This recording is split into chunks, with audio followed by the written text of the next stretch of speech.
Assalamualaikum warahmatullahi wabarakatuh. Selamat siang semuanya, salam sejahtera bagi kita semua. Om Swastiastu, Namo Buddhaya, salam kebajikan. Yang saya hormati, Bapak Darda Abdullah SJAM SIP MPD selaku dosen pengampu pada mata kuliah Perspektif Global dan juga teman-teman yang saya banggakan. Pada pertemuan hari ini, kami dari kelompok 1 berkesempatan untuk memaparkan materi terkait dengan perspektif global dan pemanfaatan teknologi. Sebelumnya, izinkan saya selaku moderator untuk memperkenalkan terlebih dahulu anggota dari kelompok 1. Yang pertama ada Syifa Dwina Rahma dengan NPM 2050606086. Yang kedua ada Fadila Salma Syarani dengan NPM 2050600099. Yang ketiga ada Fikriya Farah Septiani dengan NPM 2050600105. Yang keempat ada saya sendiri, Dera Safitri Nur Hilman dengan NPM 2050600111. Yang kelima ada Prawita Rismatio Sinaga dengan NPM 2050600118. Yang keenam ada Fadli Rifki dengan NPM 2050600123. Dan yang terakhir ada Kirana Fahrisa dengan NPM 2050600125. Kepada pemateri dari kelompok 1 dipersilakan untuk memaparkan materinya. Assalamualaikum warahmatullahi wabarakatuh. Perkenalkan, nama saya Fadli Rifki dengan NPM 2050600123. Di sini saya akan menjelaskan pengertian perspektif global. Berdasarkan Kamus Bahasa Indonesia Modern, perspektif diartikan sebagai cara melukiskan benda pada permukaan datar sebagaimana yang terlihat dan sudut pandangan. Sedangkan kata global berasal dari kata globe dan mulai dimaksudkan sebagai planet yang berarti bumi bulat. Menurut asal kata, perspektif global dapat dibagi menjadi dua, yaitu kata perspektif dan global. Perspektif artinya wawasan atau cara pandang, dan global yang artinya menyeluruh dan mendunia. Jadi, perspektif global artinya wawasan atau cara pandang yang menyeluruh atau mendunia. Secara ilmiah, perspektif global adalah wawasan atau cara pandang mengenai fenomena secara keseluruhan, yakni fenomena adanya interaksi, interdependensi, dan kompetisi antar umat manusia di muka bumi. Interaksi merupakan kegiatan saling mempengaruhi daya, objek, atau tempat yang satu dengan tempat lainnya. Setiap tempat mengembangkan potensi sumber daya alamnya dan kebutuhan yang tidak selalu sama dengan tempat lain. Perbedaan tersebut mengakibatkan terjadinya interaksi dan interdependensi antar wilayah. Contohnya, interaksi yang terjadi antara desa dan kota dalam pendistribusian bahan pangan dari desa ke kota. Begitu pula sebaliknya, pengangkutan mesin pertanian dari kota ke desa. Kompetisi terjadi karena keinginan untuk bersaing atau bertahan antar umat manusia di muka bumi. Jadi perspektif global merupakan pandangan yang timbul dari kesadaran bahwa dalam kehidupan ini, segala sesuatu selalu berkaitan dengan isu global. Orang sudah tidak memungkinkan lagi bisa mengisolasi diri dari pengaruh global. Manusia merupakan bagian dari pergerakan dunia. Oleh karena itu, harus memperhatikan kepentingan semua warga dunia. Cukup sekian materi yang saya sampaikan. Saya kembalikan lagi kepada moderator. Terima kasih kepada pemateri sebelumnya. Di sini untuk materi selanjutnya akan dibacakan oleh saya sendiri, yaitu Kirana Fahrisa dengan NPM 2050600125. Di sini saya akan menjelaskan mengenai dimensi yang terdapat dalam perspektif global. Menurut Magakiansa dalam Mimbar tahun 1990 mengajukan 4 pilar dimensi tersebut. Yang pertama, afirmasi atau penegasan dari dimensi budaya dalam proses pembangunan bangsa dan masyarakat. Pembangunan akan terasa hampa jika tidak diilhami oleh kebudayaan bangsanya, dan nilai budaya suatu bangsa menjadi landasan bagi pembangunan suatu negara. Yang kedua, ada era afirmasi dan mengembangkan identitas budaya, dan setiap kelompok manusia berhak diakui identitas budayanya. Yang ketiga, partisipasi, bahwa dalam pengembangan suatu bangsa dan negara, partisipasi dari masyarakat sangat diperlukan. Jadi jika tidak adanya partisipasi yang dilakukan oleh masyarakat dalam pengembangan suatu bangsa dan negara, maka akan dianggap gagal. Yang keempat yaitu ada memajukan kerjasama antar budaya. Hal ini dimaksudkan agar ada saling mengisi, mengilhami, sehingga adanya kemajuan dan peningkatan antar budaya suatu bangsa. Mungkin sekian pemaparan materi yang bisa saya sampaikan. Untuk materi selanjutnya saya persilakan kepada pemateri selanjutnya. Perkenalkan, nama saya Prawita Risma Sinaga dengan NPM 205060118 akan membahas tentang tujuan perspektif global dan manfaat mempelajari perspektif global. Tujuan umum pengetahuan tentang perspektif global adalah selain untuk menambah wawasan, juga untuk menghindari diri dari cara berpikir sempit, terkotak oleh batas-batas subjektif, atau primordial atau lokalitas, seperti perbedaan warna kulit, ras, nasionalisme yang sempit, dan sebagainya.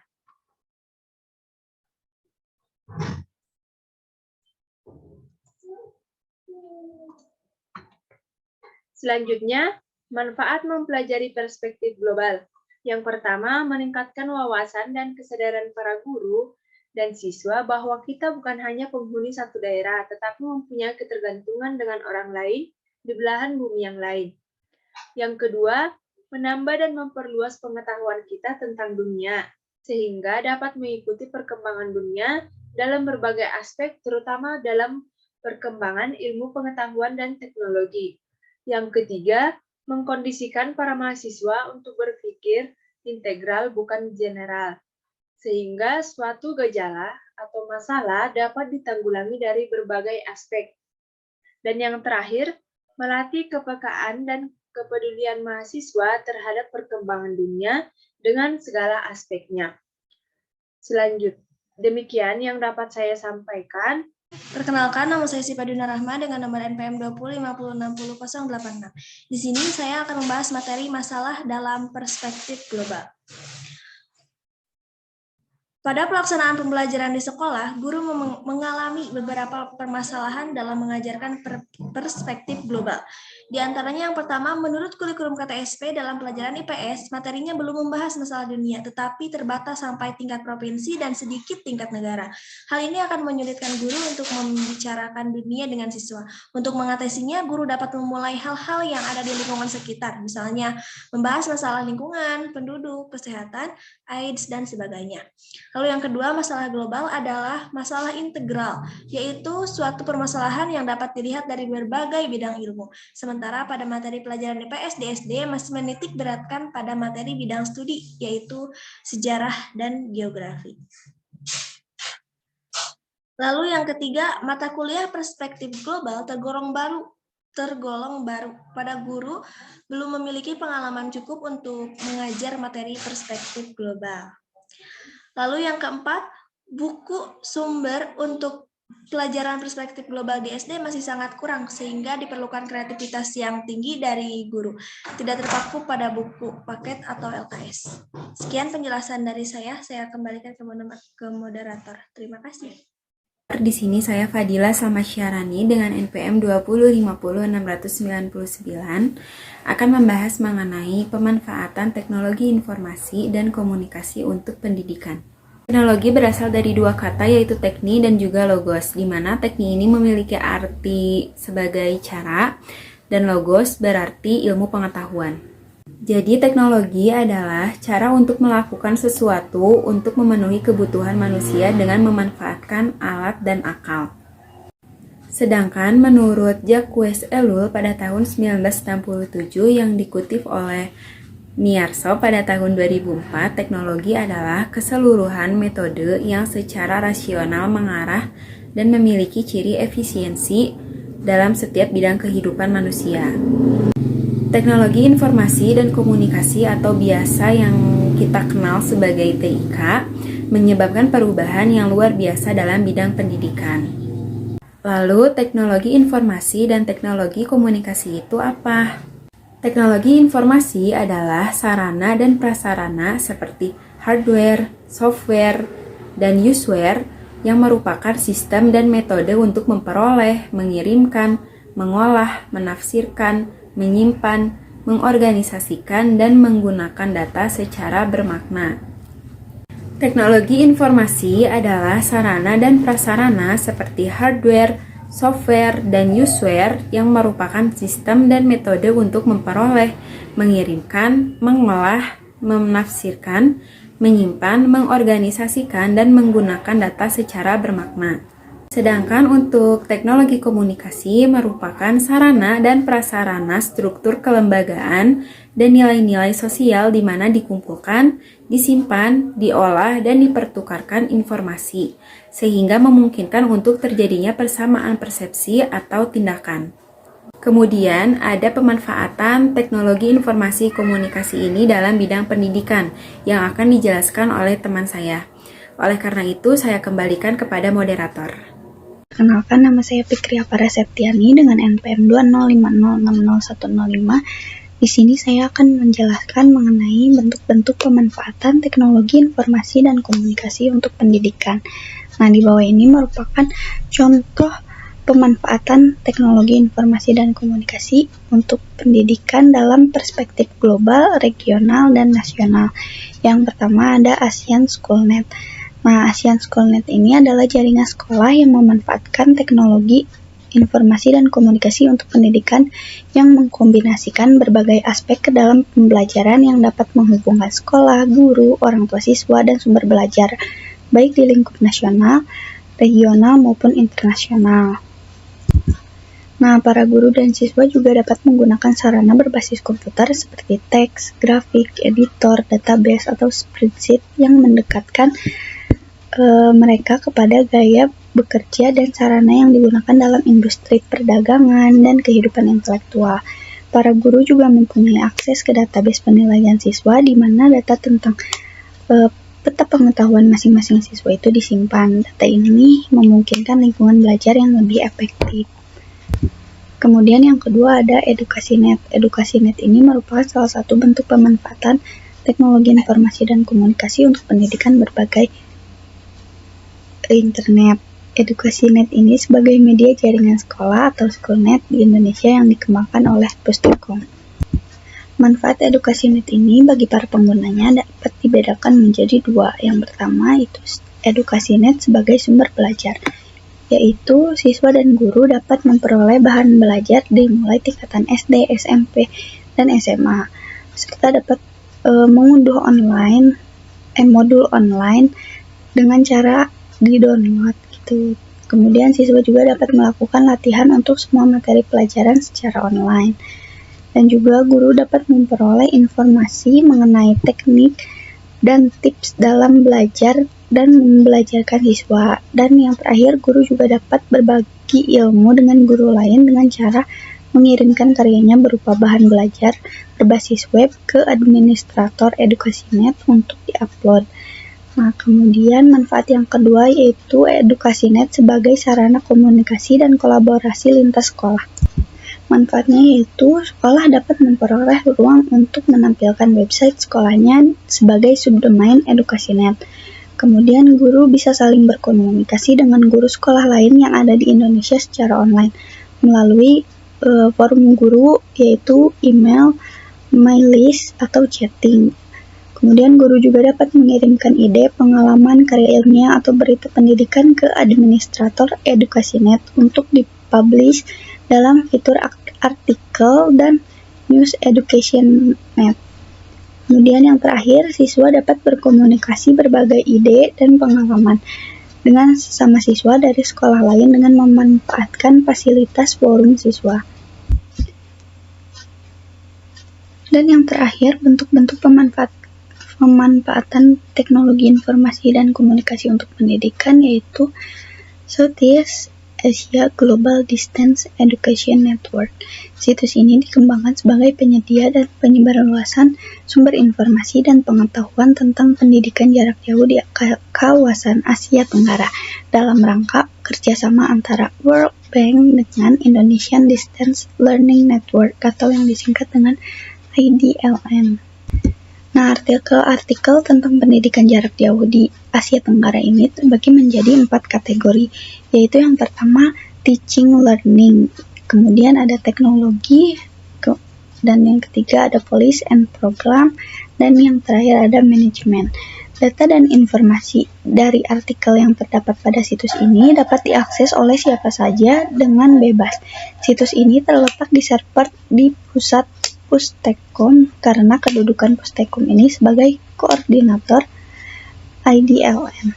Dan kita akan membahas tentang globalisasi, internasionalisasi, dan regionalisasi pendidikan. Pendidikan dewasa ini dan masa yang akan datang ditandai dengan berbagai kecenderungan yang terkait dengan globalisasi, internasionalisasi, dan transisionalisasi pendidikan.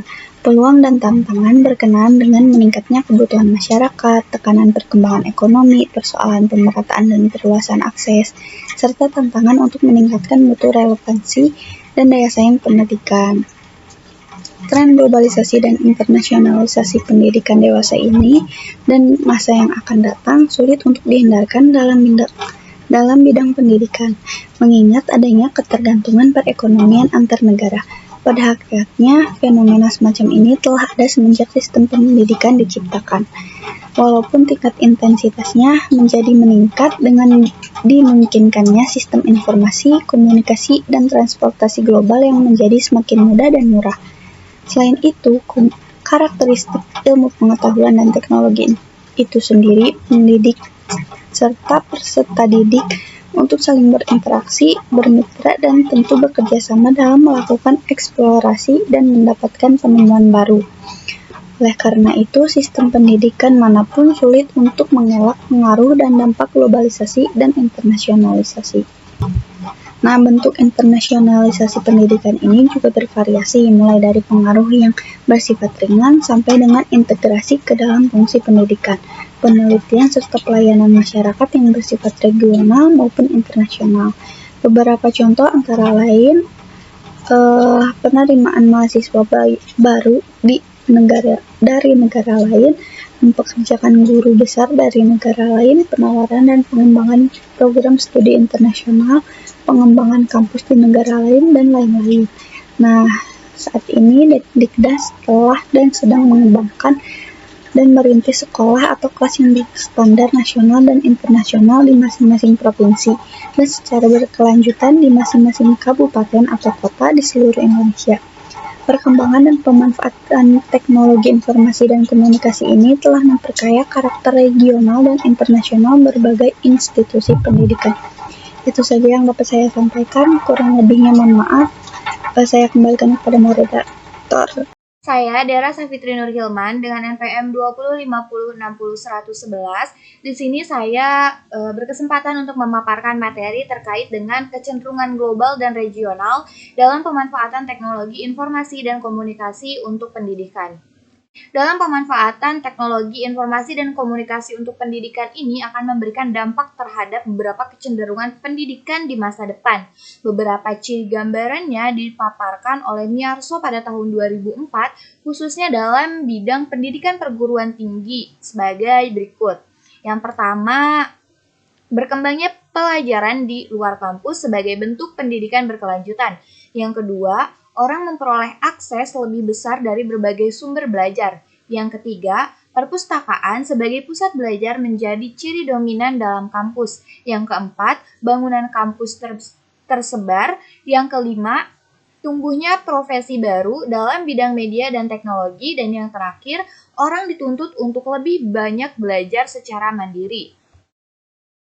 Nah, setelah beberapa pemaparan yang disampaikan oleh pemateri dari kelompok 1 dapat kita simpulkan bersama, menurut Suhan Naji dan Waspada TS pada tahun 2004 mengungkapkan bahwa perspektif global adalah cara pandang atau wawasan untuk melihat dunia saat ini sangat dipengaruhi oleh arus global, sehingga semua bangsa saling ketergantungan, saling mempengaruhi, dan saling berhubungan di antara berbagai kebudayaan, sistem ekologi, politik, ekonomi, dan teknologi dalam konteks global. Semakin berkembangnya teknologi, maka semakin banyak dan mudahnya informasi yang diperoleh. Seiring berkembangnya teknologi, perspektif global ini memiliki banyak kebermanfaatan terhadap pendidikan, yaitu munculnya ASEAN SchoolNet, EducasiNet, SWAT-DIS Asia Global Distance Education. Ada pun permasalahan dalam perspektif global, yaitu masih banyaknya para guru yang belum memahami materi perspektif global karena materi ini tergolong pembelajaran baru di dunia pendidikan dan kurangnya buku sumber pembelajaran terkait dengan materi perspektif global di SD. Nah, teman-teman, mungkin cukup sekian pemaparan materi dari kelompok 1. Kurang lebihnya mohon maaf, apabila ada kata-kata yang kurang berkenan mohon dimaafkan. Kami pamit undur diri. Wassalamualaikum warahmatullahi wabarakatuh.